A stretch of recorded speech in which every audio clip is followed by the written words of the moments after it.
नमस्कार, मैं हूं रमेश शांडा। ट्राई सिटी अपडेट में आपका स्वागत है। सबसे पहले खास खबरों पर डाल लेते हैं एक नजर। 11 महीने बाद हरियाणा में स्कूल गए तीसरी से 5वीं तक के स्टूडेंट। घिनौनी हरकत, पड़ोसी ने किया 4 वर्षीय बच्ची से दुष्कर्म, पुलिस ने किया गिरफ्तार। और नहीं रहे सुरों के सरताज सरदूल सिकंदर, फोर्टिस मोहाली में ली अंतिम सांस। और अब हलचल विस्तार से।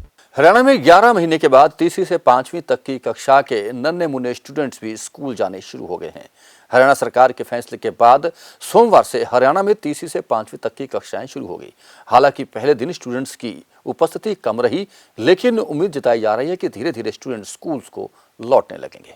प्रदेश में एक बार फिर स्कूलों को खोलने के आदेश सरकार की ओर से दिए जा चुके हैं। अब तीसरी कक्षा से 5वीं कक्षा तक स्कूलों को खोलने के आदेश दिए गए हैं। पूरे प्रदेश में बुधवार से तीसरी से 5वीं कक्षा तक के बच्चों के स्कूल खुल चुके हैं।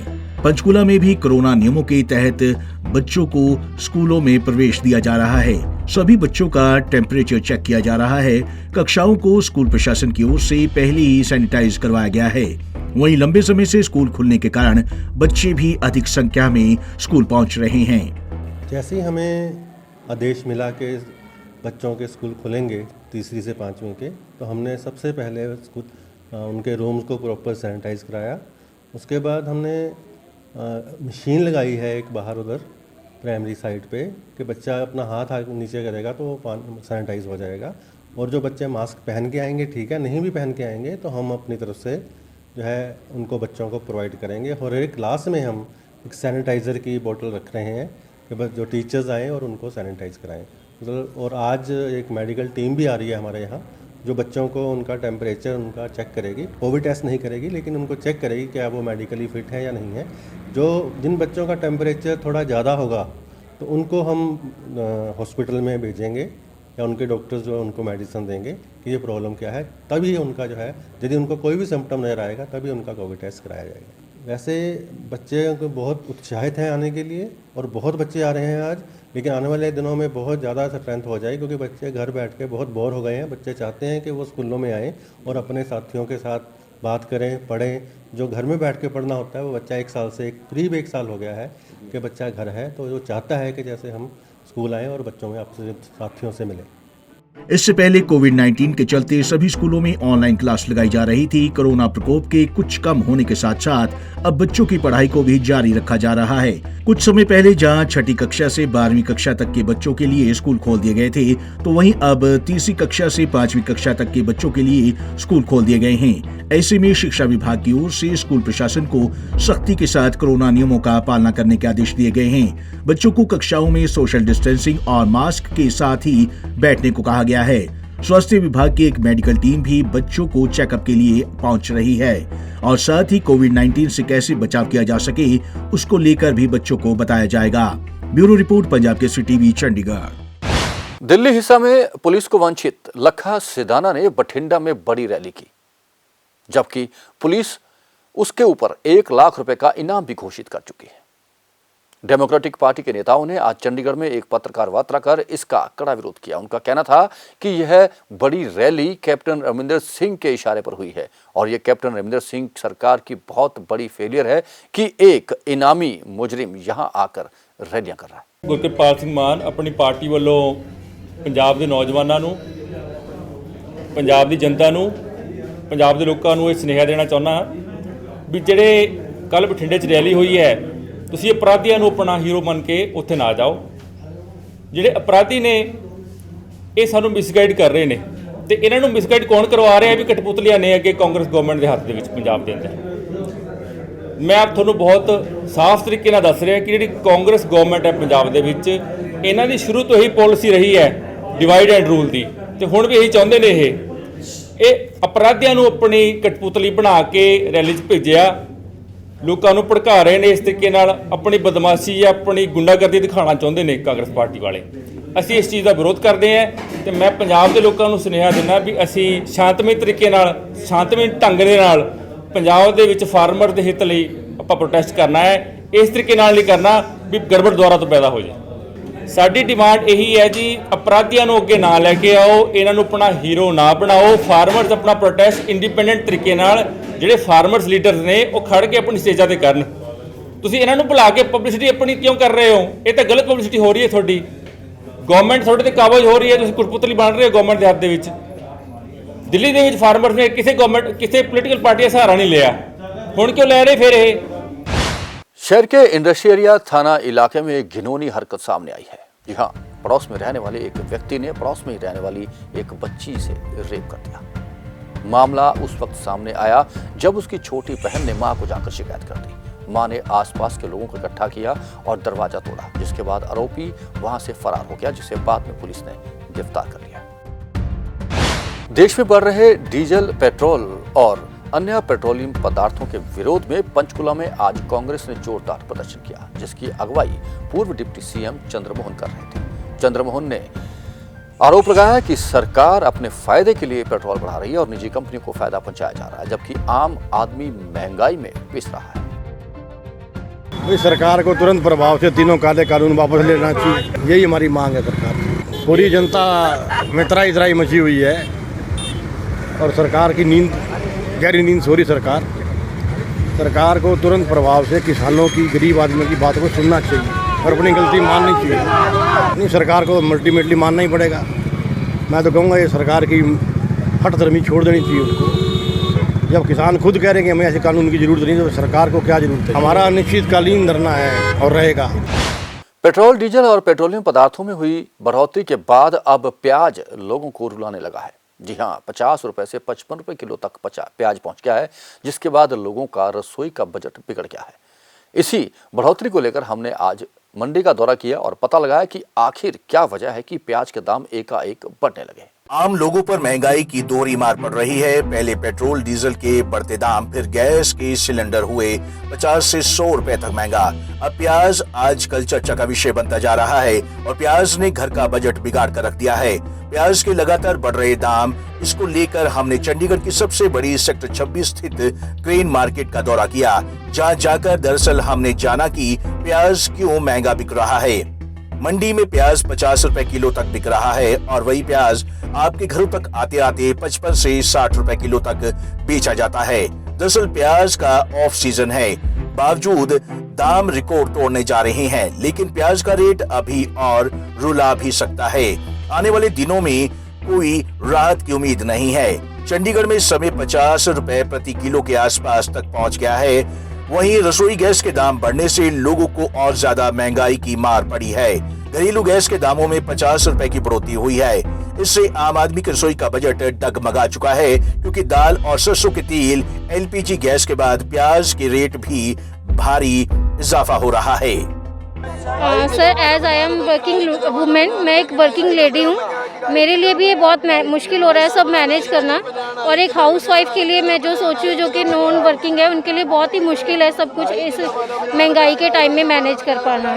सर, ये है कि थोड़े खर्चे कम करने पड़ रहे हैं। जो मैंडेटरी चीज़ें सिर्फ वही ली जा रही हैं, जो अननेसेसरी खर्चे थे, फ्रूट्स को कम किया जा रहा है जो कि मैंडेटरी है, बट फिर भी अब महंगाई को देख के सब कुछ मैनेज करने के लिए जो बेसिक एसेंशियल्स है उनको थोड़ा कम करके खाया जा रहा है। बजट पूरा हिल चुका है।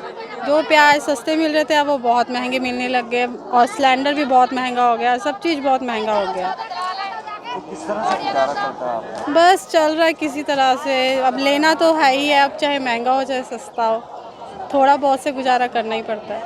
बस सर, यही देख रहे हैं कि हम लोग यही सोच रहे हैं कि कोई प्याज का अल्टरनेटिव्स गवर्नमेंट हमें दे, क्योंकि प्याज के रेट अगर इस तरह से बढ़ते चले जाएंगे तो एक हर परिवार के अंदर, चाहे वो मिडिल क्लास हो या हाई क्लास हो, सबके बजट के ऊपर इफ़ेक्ट पड़ेगा इसका। ये बहुत ही अफसोस की बात है कि देश में इतनी भारी संख्या में प्याज की पैदावार होती है, उसके बावजूद भी इसकी खपत जो है इतनी ना होने के बावजूद ये कौन से जमाखोर लोग हैं जिनके कारण ये सब्जियों के प्राइस इतने बढ़ रहे हैं। सरकार को इसके ऊपर रोक लगानी चाहिए और आम जनमानस के बारे में सोचना चाहिए। विक्रेताओं ने कहा कि इन दिनों चंडीगढ़ में प्याज की सप्लाई गुजरात और महाराष्ट्र से आ रही है और पैदावार कम होने के कारण प्याज के दाम बढ़ रहे हैं। वहीं अभी प्याज के दामों में राहत मिलने की उम्मीद कम ही है। आने वाले 15 दिन तक प्याज के रेट कम होने के आसार नहीं है। पिछले माह प्याज का दाम 15 से 20 रुपए प्रति किलो था। प्याज का मेन रीजन है जी, आगे से प्याज की सप्लाई कम है तो प्याज जो है डबल ज़्यादा आ रहा है और किराए का रेट पेट्रोल और डीजल की मार जो है ये लोगों को, आम लोगों को उठानी पड़ रही है। इसके कारण प्याज महंगा आ रहा है। नासिक से जो गड्डी 10,000 की आती थी, आजकल वो गड्डी 20,000 की आ रही है। सीधा डबल ट्रिपल का फ़र्क हो रहा। तो सबसे ज़्यादा तो असी कहते जो पेट्रोल इसके लिए जिम्मेदार है। मंडी में प्याज कम आ रहा है, इसी करके महंगा हो रहा है। इसी से पैदावार नहीं हो रही। नहीं, पैदावार कम है तभी तो कम आ रहा है। क्या रेट बिक रहा है? तो प्याज भाजी आज प्याज 48 रुपये किलो बिक रहे हैं। ये कोई समझ नहीं आ रही बाबूजी, पता नहीं क्यों नहीं भेज रहे माल ये पीछे से, क्या बात है?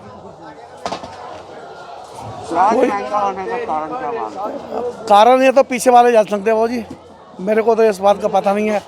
जिस भाव यहाँ आता है इस भाव यहाँ प्याज मांग रहे हैं लोग। ये 50 रुपए किलो बेच रहे हैं। दरअसल पेट्रोल डीजल की मार तो पहले ही लोग झेल रहे हैं, उसके बाद रसोई गैस का सिलेंडर भी महंगा हुआ, अब प्याज आम आदमी को रुला रहा है। इन सब लोगों का यही कहना है कि इस बढ़ती महंगाई पर ना जाने कब उन्हें थोड़ी सी राहत मिलेगी ताकि वे अपने घर का अच्छे से निर्वाह कर सकें। पंजाब केसरी टीवी चंडीगढ़ के लिए भगवत सिंह की रिपोर्ट। जैम पोर्टल के ठेकेदारों के विरोध में 3 मार्च से चंडीगढ़ के बिजली कर्मचारी हड़ताल पर रहेंगे। इन लोगों का आरोप है कि जैम पोर्टल के ठेकेदार बिजली कर्मियों का शोषण कर रहे हैं, उन्हें वेतन नहीं दिया जा रहा और उनसे जबरन काम लिया जा रहा है।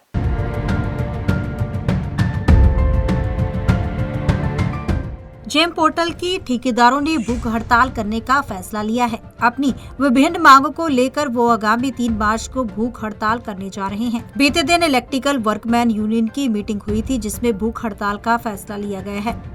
इस दौरान यूनियन के चेयरमैन वरिंदर बिश्ट ने कहा है कि मीटिंग में फैसला लिया गया है कि जेम पोर्टल के ठेकेदारों की धक्केशाही और अधिकारियों के द्वारा उनको आउटसोर्सिंग वर्करों की लूट करने की दी गई छूट के विरोध में 3 मार्च को भूख हड़ताल आंदोलन शुरू किया जाएगा। वहीं मीटिंग को संबोधित करते हुए इलेक्ट्रिकल वर्कमैन यूनियन के प्रधान किशोरीलाल, चेयरमैन वरिंदर बिश्ट ने कहा है कि इलेक्ट्रिकल सर्कल के अंतर्गत काम कर रहे 7 सिक्योर्ड एजेंसी ने GMCH 32 में काम कर रहे आउट सोर्सिंग बिजली वर्करों की 3 महीने की सैलरी अभी तक नहीं दी है। सैलरी रिलीज करने की एवज में पैसे मांगे जा रहे हैं। चंडीगढ़ प्रशासन वालों DC रेटा उपर लाई रोक जिहड़ी ही वो हटाउण दा स्वागत किया गया ਤੇ ਪ੍ਰਸ਼ਾਸਨ ਨੂੰ ਬੇਨਤੀ ਕੀਤੀ ਹੈ ਕਿ ਟਾਈਮ ਬਾਉਂਡ ਮੈਨਰ ਦੇ ਨਾਲ ਜਿਹੜੇ DC ਰੇਟ ਰਿਲੀਜ਼ ਕੀਤੇ ਜਾਣ ਤੇ ਸਾਨੂੰ ਉਮੀਦ ਆ ਕਿ ਜਿਸ ਤਰੀਕੇ ਨਾਲ ਸਾਡੀਆਂ ਮੀਟਿੰਗਾਂ ਪ੍ਰਸ਼ਾਸਨ ਨਾਲ ਚੱਲ ਰਹੀਆਂ ਵਾ, ਡਿਪਟੀ ਕਮਿਸ਼ਨਰ ਨਾਲ ਮੀਟਿੰਗ ਹੋ ਚੁੱਕੀ ਆ, ਐਡੀਸ਼ਨਲ ਡਿਪਟੀ ਕਮਿਸ਼ਨਰ ਸਾਹਿਬ ਨਾਲ ਇੱਕ ਮੀਟਿੰਗ ਹੋ ਗਈ ਆ, ਐਡਵਾਈਜ਼ਰ ਸਾਹਿਬ ਨਾਲ ਮੀਟਿੰਗ ਹੋ ਚੁੱਕੀ ਆ। 26 ਫਰਵਰੀ ਨੂੰ ਦੁਬਾਰਾ ਸਾਡੀ ਮੀਟਿੰਗ ਜਿਹੜੀ ਆ ਐਡੀਸ਼ਨਲ ਡਿਪਟੀ ਕਮਿਸ਼ਨਰ ਜਿਹੜੇ ਆ ਉਹਨਾਂ ਦੇ ਨਾਲ ਹੋਣ ਜਾ ਰਹੀ ਆ, ਜਿਹਦੇ ਵਿੱਚ DC ਰੇਟਾਂ ਦੇ ਜਿਹੜੀ ਟੋਟਲ ਮੋਡੈਲਿਟੀਜ਼ ਆ ਉਹ ਚੌਕ ਆਊਟ ਕੀਤੀ ਜਾਊਗੀ। ਕੈਟਾਗਰੀਆਂ ਨੂੰ ਰਿਵਾਈਜ਼ ਕਰਨ ਦੀ ਵੀ ਉੱਥੇ ਗੱਲ ਹੋਣੀ ਆ, ਕਿੰਨੇ % ਜਿਹੜੇ DC ਰੇਟ ਰਿਵਾਈਜ਼ ਹੋਣੇ, ਸਾਰੀ ਉਸ ਦਿਨ ਗੱਲਬਾਤ ਹੋਣੀ ਆ। ਆਪਾਂ ਇਸ ਗੱਲੋਂ ਪ੍ਰਸ਼ਾਸਨ ਦਾ ਥੈਂਕਸ ਕਰਦੇ ਹਾਂ ਕਿ ਉਹਨਾਂ ਨੇ ਇਹ ਜਿਹੜਾ ਪ੍ਰੋਸੈਸ ਚੱਲ ਰਿਹਾ DC ਰੇਟ ਨੂੰ ਵਧਾਉਣ ਦਾ, ਉਹਦੇ ਵਿੱਚ ਕੋਆਰਡੀਨੇਸ਼ਨ ਕਮੇਟੀ ਨੂੰ ਉਹਨਾਂ ਨੇ ਇਨਵੋਲਵ ਕੀਤਾ। ਤੇ ਦੂਸਰਾ ਅੱਜ ਜਿਹੜੇ ਸਾਡੇ ਫੈਸਲੇ ਹੋਏ ਆ ਉਹ ਜਿਹੜਾ ਸਰਕਾਰ ਦੇ ਕੋਲ ਸਾਡੇ ਪੈਂਡਿੰਗ ਇਸ਼ੂ ਆ, ਜਿਨ੍ਹਾਂ ਦੇ ਵਿੱਚ ਸਭ ਤੋਂ ਵੱਡਾ ਮਸਲਾ ਆਊਟਸੋਰਸ ਮੁਲਾਜ਼ਮਾਂ ਨੂੰ DC ਆਊਟਸੋਰਸ ਮੁਲਾਜ਼ਮਾਂ ਲਈ ਜਿਹੜੀ ਸਿਕਿਉਰਡ ਪਾਲਿਸੀ ਬਣਾਉਣਾ, ਜਿਹੜੇ ਠੇਕੇਦਾਰ ਧੱਕੇਸ਼ਾਹੀ ਕਰ ਰਹੇ ਆ ਉਹਨੂੰ ਬੰਦ ਕਰਨਾ, ਉਹ ਤਾਂ ਹੀ ਬੰਦ ਹੋ ਸਕਦੀ ਹੈ ਜੇ ਇੱਕ ਸਿਕਿਉਰਡ ਪਾਲਿਸੀ ਚੰਡੀਗੜ੍ਹ ਦੇ ਵਿੱਚ ਆਊਟਸੋਰਸ ਮੁਲਾਜ਼ਮਾਂ ਲਈ ਬਣਾਈ ਜਾਵੇ। कोऑर्डिनेशन कमेटी के प्रधान सतिंदर सिंह और जनरल सेक्रेटरी राकेश कुमार ने कहा है कि जेम पोर्टल के ठेकेदार आउटसोर्सिंग वर्करों का लगातार आर्थिक शोषण कर रहे हैं। कोई लेबर कानून लागू नहीं किया जा रहा है, वेतन से गैर कानूनी कटौती भी की जा रही है। प्रशासनिक अधिकारी फिर भी आंखें मूंद कर बैठे हैं। ठेकेदारों के साथ कुछ अधिकारियों की मिली भुगत का ही नतीजा है कि ठेकेदारों के द्वारा आउटसोर्सिंग वर्करों से की जा रही लूट पर कोई कार्रवाई नहीं हो रही है। ਪ੍ਰਸ਼ਾਸਨ ਨੂੰ ਜਿਹੜੀਆਂ ਗੱਲਾਂ ਬਾਤਾਂ ਦੇ ਲਈ ਅਸੀਂ ਇਹੀ ਬਾਰ-ਬਾਰ ਅਪੀਲ ਕਰ ਰਹੇ ਹਾਂ ਕਿ ਜਿਹੜੀਆਂ ਕਾਮਨ ਮੰਗਾਂ ਨੇ, ਜਿਹੜੀਆਂ ਡਿਪਾਰਟਮੈਂਟ ਦੇ ਲੈਵਲ ਤੇ ਵੀ ਨੇ ਤੇ ਪ੍ਰਸ਼ਾਸਨ ਦੇ ਲੈਵਲ ਤੇ ਵੀ ਨੇ, ਉਹਨਾਂ ਨੂੰ ਜਿਹੜਾ ਸੋਲਵ ਕਰਨ ਦੀ ਅਸੀਂ ਬਾਰ-ਬਾਰ ਬੇਨਤੀ ਕਰਦੇ ਹਾਂ। ਤੇ ਜਿਹਦੇ ਵਿੱਚ ਹੈਗਾ ਜੈਮ ਪੋਰਟਲ ਹੈਗੀ ਹੈ, ਜੈਮ ਪੋਰਟਲ ਦੇ ਵਿੱਚ ਠੇਕੇਦਾਰ ਸਿਸਟਮ ਹੈ ਜਿਹੜਾ ਉਹਨੂੰ ਉਹ ਹੈ ਤੇ ਰੈਗੂਲਰ ਸਿਸਟਮ ਹੈ। ਡਿਪਾਰਟਮੈਂਟ ਦਾ ਹੋਰ ਹੈ ਜਿਹੜੇ CTU ਨੂੰ ਪ੍ਰਾਈਵੇਟ ਹੈ ਜਾਂ ਪਬਲਿਕ ਅਦਾਰੇ ਜਿਹੜਾ ਉਹਨਾਂ ਦਾ ਨਿੱਜੀਕਰਨ ਕੀਤਾ ਜਾ ਰਿਹਾ ਹੈ, ਉਹਨਾਂ ਦੇ ਅਗੇਂਸਟ ਜਿਹੜੀਆਂ ਗੱਲਾਂ ਨੇ ਸਾਡੀਆਂ ਉਹ ਸਾਰੀਆਂ ਅਸੀਂ ਪ੍ਰਸ਼ਾਸਨ ਦੀ ਟੇਬਲ ਤੇ ਰੱਖੀਆਂ ਨੇ। ਇਸੇ ਤਰ੍ਹਾਂ DC ਰੇਟ ਹੈ ਜੋ ਗੱਲਬਾਤ ਸਾਹਮਣੇ ਆਈ ਹੈ ਉਹਦੇ ਉੱਤੇ ਵੀ ਜਿਹੜੀ ਰਿਵਿਊ ਮੀਟਿੰਗ ਹੋ ਰਹੀ ਹੈ ਉਹਦੇ ਵਿੱਚ ਵੀ ਆਪਣਾ ਜਿਹੜਾ ਪੱਖ ਹੈ ਕੋਆਰਡੀਨੇਸ਼ਨ ਕਮੇਟੀ ਪੇਸ਼ ਕਰੇਗੀ। ਸੋ ਇਹਨਾਂ ਮੰਗਾਂ ਨੂੰ ਲੈ ਕੇ ਜਿਹੜੇ ਆਉਣ ਵਾਲੇ ਸਮੇਂ ਦੇ ਵਿੱਚ ਅਸੀਂ ਜਿਹੜੇ ਆਪਣੇ ਪ੍ਰੋਗਰਾਮ ਤੈਅ ਕੀਤੇ ਨੇ, ਜਿਹੜੇ ਕਿ ਮਾਰਚ ਤੋਂ ਸਾਡੇ ਸਟਾਰਟ ਹੋਣਗੇ ਤੇ ਮਈ ਦੇ ਵਿੱਚ ਜਾ ਕੇ ਇੱਕ ਵੱਡਾ ਪ੍ਰੋਗਰਾਮ ਹੈ ਜਿਹੜਾ ਉਹ ਜਿਹੜੇ ਹੈ ਡਿਊਟੀ ਦੇ ਮੁਲਾਜ਼ਮ ਹੈ ਜਿਹੜੇ ਕੋਆਰਡੀਨੇਟ ਕਮੇਟੀ ਦੇ ਬੈਨਰ ਥੱਲੇ ਦੇਣਗੇ ਤੇ ਪ੍ਰਸ਼ਾਸਨ ਨੂੰ ਸਾਡੀ ਅਪੀਲ ਹੈ ਜਿਹੜੀਆਂ ਪੈਂਡਿੰਗ ਮੰਗਾਂ ਲੰਬੇ ਸਮੇਂ ਤੋਂ ਪਈਆਂ ਨੇ ਉਹਨਾਂ ਨੂੰ ਹੱਲ ਕੀਤਾ ਜਾਵੇ। ਸੋ ਇਹੀ ਸਾਡੀ ਵਾਰ-ਵਾਰ प्रशासन को अपील है। बहरहाल प्रशासन को चेतावनी दी गई है कि अगर मुलाजमों की मांगों पर गंभीरता नहीं दिखाई गई तो बिजली कर्मचारी 3 मार्च से भूख हड़ताल पर बैठ जाएंगे, जिसकी पूरी जिम्मेदारी इलेक्ट्रिकल विभाग के अधिकारियों की होगी। पंजाब केसरी टीवी चंडीगढ़ के लिए कुलदीप कुमार की रिपोर्ट। सुरों के सरताज सरदूल सिकंदर हमारे बीच में नहीं रहे, जिन्होंने मोहाली के फोर्टिस अस्पताल में अंतिम सांस ली। सरदूल सिकंदर को लंबी बीमारी के कारण अस्पताल में भर्ती करवाया गया था, लेकिन बताया जा रहा है उन्हें कोरोना भी हो गया था। और अब कोरोना अपडेट। कोरोना के पॉजिटिव केस लगातार बढ़ रहे हैं। कारण है आपकी लापरवाही, क्योंकि ना तो आप मास्क पहन रहे हैं, ना ही अब आप सोशल डिस्टेंसिंग का पालन नहीं कर रहे। आपसे वही निवेदन है कि कोरोना अभी खत्म नहीं हुआ है। बेशक वैक्सीन आ चुकी है, लेकिन अभी भी कोरोना का खतरा बरकरार है। ट्राई सिटी में आज भी 121 नए कोरोना पेशेंट आ गए। 100 का आंकड़ा काफी दिनों बाद पार हुआ है और 2 लोगों की कोरोना से आज मौत भी हो गई। चंडीगढ़ में आज 41 नए कोरोना पेशेंट सामने आए और 1 व्यक्ति की मौत हो गई, जिसके बाद अब चंडीगढ़ में कोरोना से जान गंवाने वालों की संख्या 351 हो गई है। पंचकुला में आज 16 नए मामले आए और 1 व्यक्ति कोरोना की जंग हार गया। पंचकुला में अब तक कोरोना से 149 लोगों की मौत हो चुकी है। वहीं मोहाली में आज सर्वाधिक 64 नए कोरोना पेशेंट आए, लेकिन सुखद ये रहा कि वहां किसी की मौत की सूचना नहीं है।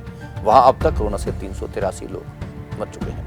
ट्राई सिटी में अब तक 883 लोग कोरोना से मौत के मुंह में जा चुके हैं। और मौसम की जानकारी। ट्राई सिटी में तापमान 30 डिग्री से भी ऊपर पहुंच गया है, यानी कि गर्मी ने दस्तक दे दी है। गाड़ियों के और घरों के पंखे चल पड़े हैं, एसी शुरू हो गए हैं।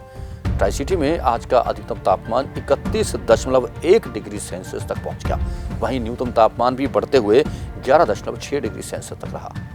मौसम में नमी की मात्रा और कम हो गई है, जो कि 52% रिकॉर्ड की गई। आने वाले 24 घंटों में मौसम विभाग का अनुमान है कि मौसम में कोई खास अंतर आने वाला नहीं है। हाँ, ऊंची पहाड़ियों पर हुई बर्फबारी के बाद रात के तापमान में कुछ गिरावट आनी संभव है। ट्राई सिटी अपडेट में अब तक के लिए बस इतना ही। कुछ और नई जानकारियों और खबरों के साथ फिर हाजिर होंगे। तब तक के लिए ट्राई सिटी टीम के साथ रमेश हांडा को दीजिए इजाजत। नमस्कार।